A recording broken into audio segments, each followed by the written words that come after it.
Give you a little background of myself. I'm a comedian in the family. My parents are doctors. My dad is actually a doctor. What he does is he circumcises children and brings home the bacon for our family. But figuratively only, of course. Every morning he's like, how do you like your eggs, son? Untouched, daddy, untouched.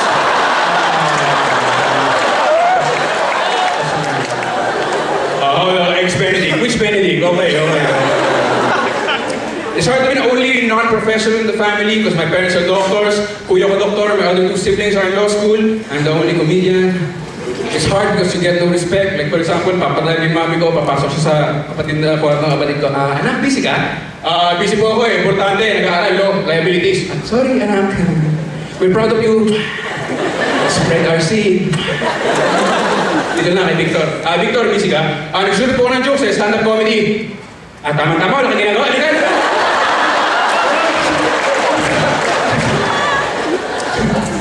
And it's nice because my parents are doctors and we have lawyers. So when people see my family, they say, wow, that's great, ha? Kompleto na yung pamilya niya. You have doctors, attorneys, and a stand-up comedian.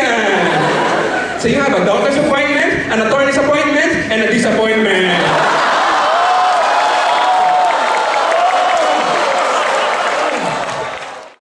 Mira, mira, mira.